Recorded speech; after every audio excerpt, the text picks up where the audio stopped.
आज की इस क्लास में मैं बीएल आप सभी विद्यार्थियों का हार्दिक स्वागत करता हूं। विद्यार्थियों, आज हम प्रधानमंत्री से संबंधित जो महत्वपूर्ण प्रश्न है उनके बारे में चर्चा करेंगे। प्रधानमंत्री से संबंधित जो टॉपिक है उसके बारे में ऑलरेडी वीडियो इसमें डाल चुका हूं और उसका हम प्रधानमंत्री से संबंधित जो टॉपिक है उसका हम अध्ययन भी कर चुके हैं।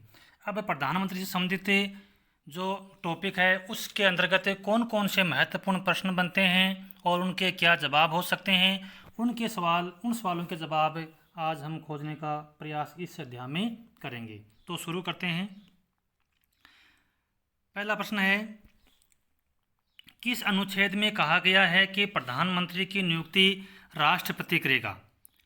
तो संविधान के अनुच्छेद 75(1) में कहा गया है कि प्रधानमंत्री की नियुक्ति है वो राष्ट्रपति करता है, लेकिन प्रधानमंत्री की नियुक्ति करने में राष्ट्रपति की जो भूमिका है वो सीमित है, क्योंकि प्रधानमंत्री पद पर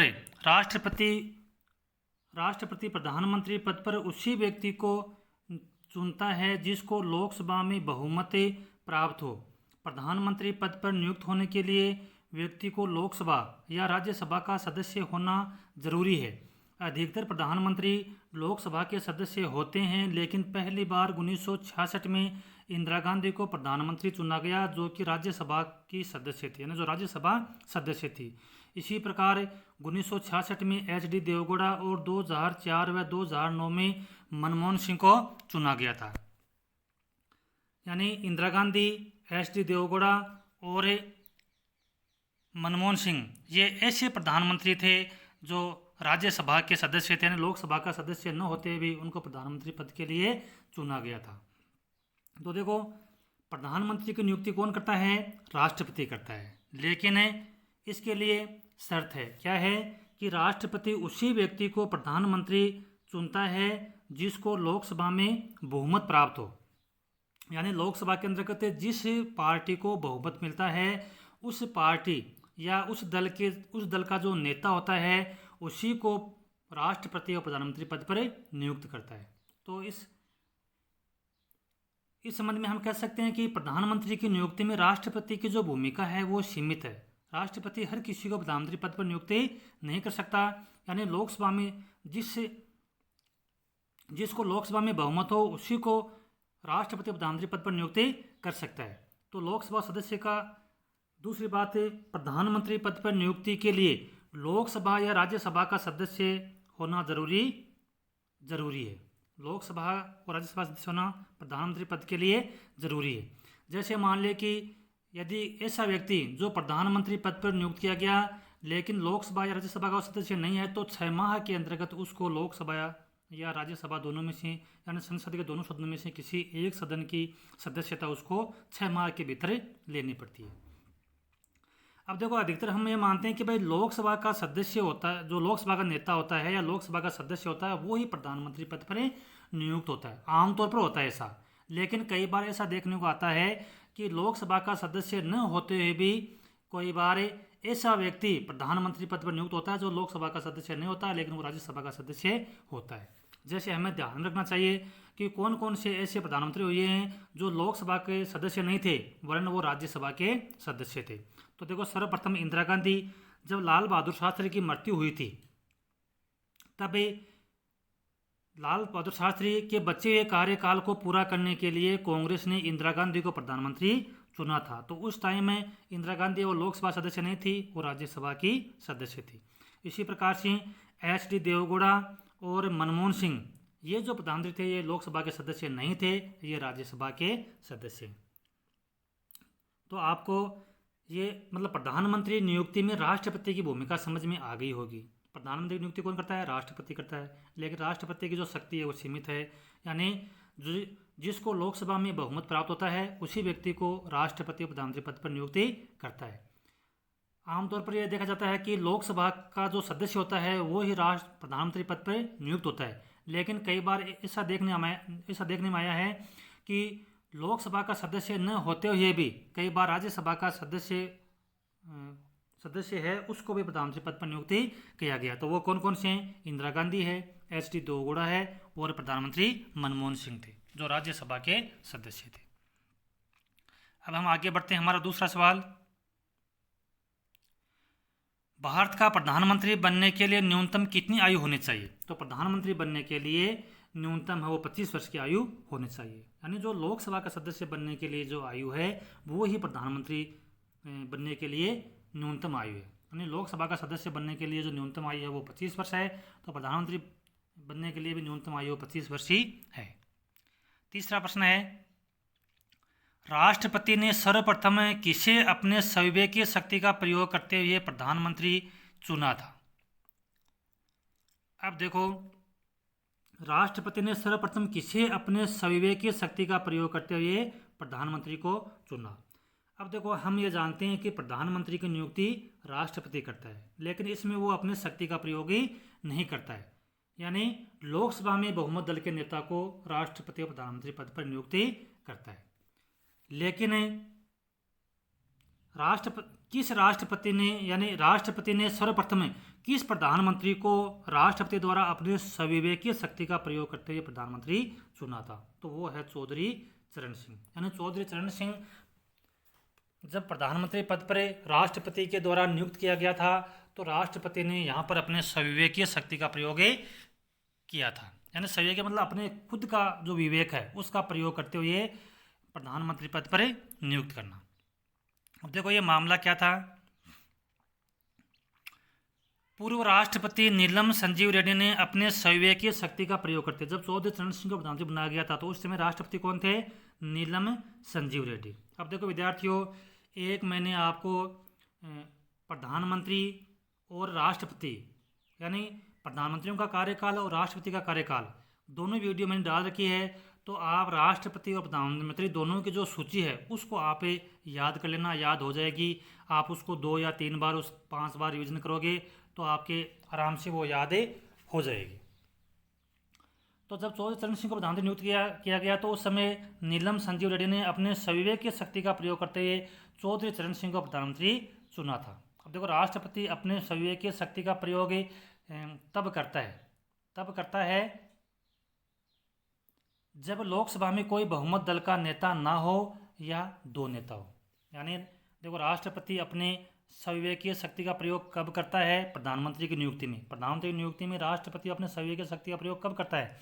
जब लोकसभा में किसी पार्टी को स्पष्ट बहुमत प्राप्त नहीं हो और प्रधानमंत्री पद के लिए 2 या 2 से अधिक उम्मीदवार अपना दावा पेश करते हो, तो ऐसी स्थिति में या बहुमत दल का कहने मतलब कि बहुमत दल का कोई नेता नहीं हो या 2 नेता हो, तो ऐसी स्थिति में राष्ट्रपति वो अपने संविवेकीय शक्ति का प्रयोग करके अपने विवेक से वो प्रधानमंत्री पद को नियुक्ति कर सकता है। तो वैसे राष्ट्रपति केवल प्रधानमंत्री की नियुक्ति करता है, लेकिन नियुक्ति करने में उसकी जो भूमिका वो सीमित है। लेकिन जब लोकसभा में किसी एक दल को स्पष्ट बहुमत प्राप्त नहीं हो या लोकसभा का नेता नहीं हो या 2 से अधिक लोकसभा के नेता हो जो प्रधानमंत्री पद के लिए अपने दावेदारी पेश करते हो, ऐसी स्थिति में राष्ट्रपति को अपनी संविवेकीय शक्ति का प्रयोग करते हुए प्रधानमंत्री पद पर नियुक्ति कर सकता है। अगला क्वेश्चन है, व्यवहारिक दृष्टि से भारतीय शासन प्रणाली का सर्वोच्च अधिकारी कौन होता है? व्यवहारिक दृष्टि से, तो व्यवहारिक दृष्टि से भारतीय शासन प्रणाली का जो सर्वोच्च अधिकारी है वो होता है प्रधानमंत्री। अब देखो कैसे होता है। अनुच्छेद 53 के अंतर्गत यह कहा गया कि कार्यपालिका शक्तियां राष्ट्रपति में निहित होगी, लेकिन वास्तविक रूप से उन शक्तियों का प्रयोग है वो प्रधानमंत्री होगा। यानी प्रधान कौन होगा? प्रधानमंत्री होगा, क्योंकि राष्ट्रपति सारे कार्य मंत्रिपरिषद की सहायता से करता है। अब देखो, देश की सारी जो शक्तियां हैं वो राष्ट्रपति में निहित है, लेकिन उन सारी शक्तियों का प्रयोग है राष्ट्रपति नहीं करता है, वरन उन शक्तियों का प्रयोग है वो प्रधानमंत्री करता है।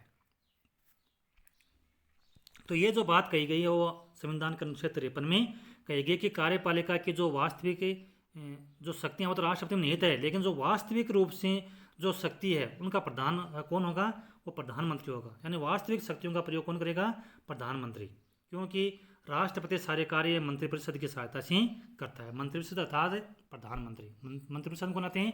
प्रधानमंत्री और उसके मंत्री, तो उसकी सहायता से काम करता है। इसका मतलब है उनके सलाह से काम करता है। इसका मतलब है कि वास्तविक रूप से शक्तियाँ किस में हो गई?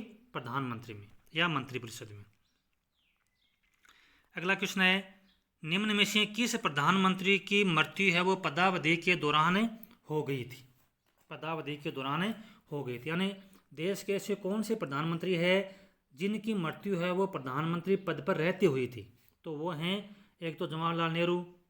जवाहरलाल नेहरू 1964 में इनकी मृत्यु हुई थी। इसके बाद में लाल बहादुर शास्त्री, इनकी मृत्यु पद पर रहते हुई थी। और इंदिरा गांधी, इनकी भी मृत्यु पद पर रहते हुई थी। यानी जवाहरलाल नेहरू की मृत्यु 27 मई 1964 को हुई थी और उस समय वो प्रधानमंत्री पद पर विराजमान थे। लाल बहादुर शास्त्री है, वो भी प्रधानमंत्री पद पर नियुक्त थे जब इनकी मृत्यु हुई थी।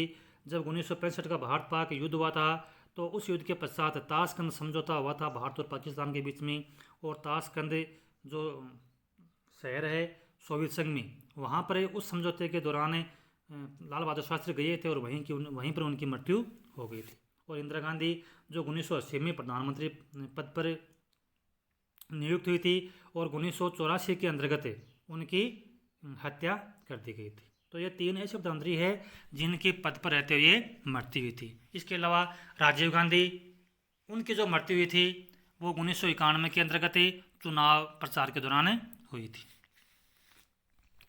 अगला क्वेश्चन है विद्यार्थियों, भारत के वे प्रथम प्रधानमंत्री कौन थे जिन्होंने अपने पद से इस्तीफा दिया था? भारत के वे प्रथम प्रधानमंत्री यानी पहली बार अपने पद से इस्तीफा देने वाले कौन थे? तो वो थे चौधरी चरण सिंह। यानी 1977 के अंतर्गत जो जनता पार्टी की सरकार ने थी, जनता दल की ओर से ये प्रधानमंत्री बने थे और सर्वप्रथम ये ऐसे प्रधानमंत्री थे जिन्होंने अपने पद से इस्तीफा दिया था। भारत के प्रथम गैर कांग्रेसी प्रधानमंत्री कौन थे? भारत के प्रथम गैर कांग्रेसी प्रधानमंत्री कौन थे? तो वो है मोरारजी देसाई। कहने का मतलब है कि 1947 से लेकर के 1977 तक केवल एक ही पार्टी का शासन रहा था और वो थी भारतीय राष्ट्रीय कांग्रेस। यानी 1977 में पहली बार किसी दूसरी पार्टी को मौका मिला था सरकार बनाने का, तो वो थी जनता दल की सरकार। क्योंकि 1975 से 1977 तक जब देश में आपातकाल लागू रहा था, तो आपातकाल के दौरान जनता के ऊपर जो अत्याचार किए गए थे उससे जनता परेशान थी और इसके कारण जनता ने कांग्रेस के विरोध में अपना मतदान किया था। तो भारत देश के प्रथम गैर कांग्रेस प्रधानमंत्री कौन थे? तो वह है मोरारजी देसाई। अगला सवाल है विद्यार्थियों, सबसे कम समय के लिए रहने वाले प्रधानमंत्री कौन थे? तो सबसे कम समय के रहने वाले जो प्रधानमंत्री थे वो थे अटल बिहारी वाजपेयी। यानी ये कितने समय के लिए रहे थे? ये मात्र 13 दिन के लिए। हम अपने जो क्लास है उसके अंदर पढ़ चुके हैं कि सबसे कम समय के लिए रहने वाले प्रधानमंत्री कौन थे? तो वो है अटल बिहारी वाजपेयी। मंत्रिमंडल की अध्यक्षता कौन करता है? तो वो करता है प्रधानमंत्री। यानी मंत्रिमंडल की जो अध्यक्षता है वो प्रधानमंत्री करता है। नीति आयोग का अध्यक्ष कौन होता है? तो नीति आयोग का अध्यक्ष है वो प्रधानमंत्री होता है। इसके अलावा राष्ट्रीय विकास परिषद का जो अध्यक्ष है वो भी प्रधानमंत्री होता है। नीति आयोग का पहले नाम योजना आयोग था, लेकिन अभी प्रधानमंत्री नरेंद्र मोदी ने इसका योजना आयोग की जगह उसका नाम बदल करके अब इसको नीति आयोग ही बना दिया। तो नीति आयोग का अध्यक्ष प्रधानमंत्री होता है। राष्ट्रीय विकास परिषद है उसका भी अध्यक्ष प्रधानमंत्री ही होता है। कार्यवाहक प्रधानमंत्री पद के लिए किसे चुना गया था? अब देखो विद्यार्थियों, एक हमें यह ध्यान रखना है कि कार्यवाहक प्रधानमंत्री पद के लिए किसे चुना गया था? तो वो है गुलजारी लाल नंदा। ये देश के पंडित जवाहरलाल नेहरू के बाद में दूसरे प्रधानमंत्री थे, लेकिन यदि हम प्रधानमंत्री की सूचियों में देखें तो उन सूचियों में इनका नाम नहीं है, क्योंकि ये कार्यवाहक प्रधानमंत्री थे। क्योंकि जब प्रधानमंत्री का देहांत हो जाता है, किसी कारण से पद खाली हो जाता है, तो उसकी जगह एक बार काम चलाने के लिए कार्यवाहक प्रधानमंत्री नियुक्ति किया जाता है। तो कार्यवाहक प्रधानमंत्री पद के लिए किसे चुना गया था? गुलजारी लाल नंदा को। देखो ये कब कब चुने गए थे? ये चुने गए थे 1964 और 1966 में। ये कार्यवाहक प्रधानमंत्री पद के लिए चुने गए थे। 1964 में जब पंडित जवाहरलाल नेहरू की मृत्यु हुई थी और 1966 में जब लाल बहादुर शास्त्री की मृत्यु हुई थी, तो उन दोनों की मृत्यु के उपरांत गुलजारी लाल नंदा को भारत का कार्यवाहक प्रधानमंत्री चुना गया था। अगला सवाल है, सर्वप्रथम अविश्वास प्रस्ताव लोकसभा में किस प्रधानमंत्री के विरुद्ध लाया गया था? सर्वप्रथम अविश्वास प्रस्ताव लोकसभा में किस प्रधानमंत्री के विरुद्ध लाया गया था? तो वो है जवाहरलाल नेहरू। देखो, सर्वप्रथम 1963 के अंतर्गत जे.बी. कृपलानी ने अविश्वास प्रस्ताव रखा था पंडित जवाहरलाल नेहरू के खिलाफ, लेकिन इनको इसमें सफलता प्राप्त नहीं हुई, क्योंकि इनके पक्ष में 62 और इनके विपक्ष में 347 मत पड़े थे। अब देखो, इनको शास्त्री की मृत्यु के बाद में जब कांग्रेस के कार्यकाल में जब जे.बी. कृपलानी को पार्टी से बाहर कर दिया गया था, इस कारण से जे.बी. कृपलानी ने प्रधानमंत्री जवाहरलाल नेहरू के खिलाफ इन्होंने अविश्वास प्रस्ताव रखा था, लेकिन ये पास नहीं हो पाया। अगला प्रश्न है, भारत के किस प्रधानमंत्री की मृत्यु है वो देश के बाहर हुई थी? तो वो है लाल बहादुर शास्त्री। प्रधानमंत्री अपना त्यागपत्र किसे देता है? तो प्रधानमंत्री है वो अपना त्यागपत्र राष्ट्रपति को सौंपता है। प्रधानमंत्री अपना त्यागपत्र किसे देता है? राष्ट्रपति को। सर्वप्रथम अविश्वास प्रस्ताव के कारण किस प्रधानमंत्री को अपने पद से त्यागपत्र देना पड़ा था? तो सर्वप्रथम अविश्वास प्रस्ताव के कारण मोरारजी देसाई प्रधानमंत्री थे, उनको प्रधानमंत्री के पद से इस्तीफा देना पड़ा था। देखो विद्यार्थियों, जो जनता दल की सरकार ने थी 1977 में, इसमें दो प्रधानमंत्री बने थे। पहले प्रधानमंत्री बने थे मोरारजी देसाई, जो कि देश के पहले गैर कांग्रेस प्रधानमंत्री थे, लेकिन 18 माह तक ये अपने पद पर रह सके। इसके बाद में इनके खिलाफ अविश्वास प्रस्ताव लाया गया और अविश्वास प्रस्ताव के कारण इनको अपने पद से त्यागपत्र देना पड़ा। फिर इसी पार्टी के कार्यकाल में जो दूसरे प्रधानमंत्री बने थे वो थे चौधरी चरण सिंह। तो ये चौधरी चरण सिंह ये भी 6 माह तक ही अपने पद पर काम कर सके। उसमें भी फिर कांग्रेस के द्वारा अपना समर्थन वापस लेने के कारण इनको अपने पद से त्यागपत्र देना पड़ा था। तो जनता दल की जो सरकार थी, पार्टी थी, वो 2 साल के अंतर्गत यानी 24 महीने ही वो अपना काम है, अपने कार्यकाल को पूरा कर सकी। फिर अगला प्रश्न है, अब तक के लोकसभा में प्रस्तुत अविश्वास प्रस्ताव सर्वाधिक बार किस प्रधानमंत्री के खिलाफ लाए गए?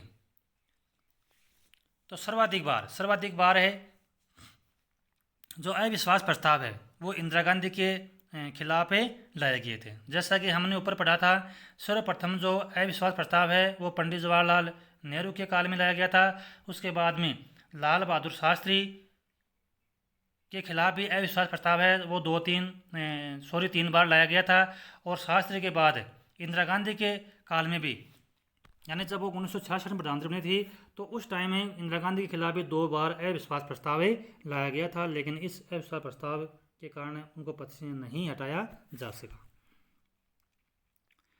अगला प्रश्न है, किस दल ने 2 वर्ष के समय में 2 प्रधानमंत्री दिए? तो वो है जनता दल, यानी जनता पार्टी ने 2 वर्ष के समय में 2 प्रधानमंत्री दिए थे। 1977 में जब जनता पार्टी की सरकार बनी तो 18 महीने प्रधानमंत्री पद पर रहे मोरारजी देसाई और फिर 6 महीने रहे चौधरी चरण सिंह, यानी इस प्रकार से 24 महीने चली थी जनता दल की सरकार। और इसमें 2 प्रधानमंत्री बने थे, एक थे मोरारजी देसाई और दूसरे थे चौधरी चरण सिंह। अगला सवाल है, 1975 से 1977 तक आपातकाल के दौरान देश के प्रधानमंत्री कौन थे? तो 1975 से 1977 तक जब देश के अंतर्गत आपातकाल था तो उस समय देश के प्रधानमंत्री थी इंदिरा गांधी। जैसा कि हमने अपने पिछले वीडियो में पढ़ा था कि इंदिरा गांधी 1975 से 1977 के दौरान आपातकाल के दौरान प्रधानमंत्री थी। और इंदिरा गांधी जब प्रधानमंत्री थी तो उन्होंने राष्ट्रपति फखरुद्दीन अली अहमद को दूरभाष पर सूचना देकर के उन्होंने देश में आपातकाल लागू किया था अनुच्छेद 352 के तहत। अगला प्रश्न है, मंत्रिमंडल की अध्यक्षता कौन करता है? संघीय का मतलब है केंद्रीय, यानी जो केंद्रीय सरकार है उसके जो मंत्रिमंडल की अध्यक्षता है वो कौन करता है, तो वो है प्रधानमंत्री। यानी मंत्रिमंडल संघ या केंद्रीय सरकार की जो केंद्र सरकार का जो मंत्रिमंडल है उसकी अध्यक्षता कौन करता है, प्रधानमंत्री। और राज्य सरकार का जो मंत्रिमंडल है उसकी अध्यक्षता कौन करता है, तो वो करता है मुख्यमंत्री। यानी जिस तरह से केंद्र के अंतर्गत प्रधानमंत्री की जो स्थिति होती है वो स्थिति राज्य के अंतर्गत मुख्यमंत्री की होती है। प्रधानमंत्री कौन बनता है, तो प्रधानमंत्री बनता है लोकसभा में बहुमत दल का नेता। जैसा कि हम पहले पढ़ चुके हैं कि राष्ट्रपति है वो प्रधानमंत्री की नियुक्ति करता है, लेकिन इस मामले में उसकी जो शक्ति है ना वो सीमित है, क्योंकि राष्ट्रपति वो अपनी इच्छा से किसी को प्रधानमंत्री पद पर नियुक्त नहीं कर सकता। यानी जिस पार्टी को लोकसभा में बहुमत प्राप्त होता है और उस दल का जो नेता है उसको राष्ट्रपति प्रधानमंत्री पद पर नियुक्त करता है। अर्थात हम कह सकते हैं कि लोकसभा में जो बहुमत दल का नेता होता है उसको राष्ट्रपति प्रधानमंत्री नियुक्त करता है। इसी तरह से मुख्यमंत्री की नियुक्ति कौन करता है, राज्यपाल करता है। लेकिन किसे नियुक्त करता है, यानी जिस दल को राज्य की विधानसभा में बहुमत प्राप्त होता है उस दल के नेता को राज्यपाल है वो उस राज्य के अंतर्गत मुख्यमंत्री पद पर नियुक्त करता है। तो विद्यार्थियों, प्रधानमंत्री से संबंधित जो महत्वपूर्ण प्रश्न थे और जो परीक्षा की दृष्टि से बेहद महत्वपूर्ण हैं, उपयोगी हैं, उन सारे प्रश्नों को मैंने आज इस क्लास के अंतर्गत शामिल करने का प्रयास किया है। तो मैं आशा करता हूँ कि आज की ये जो क्लास है आपको अच्छी लगी होगी, और यदि आपको अच्छी लगी है तो आप मेरे चैनल को प्लीज़ सब्सक्राइब ज़रूर कर लें और मेरे जो वीडियोज़ है उसको अधिक से अधिक शेयर करें। जय हिंद, जय भारत।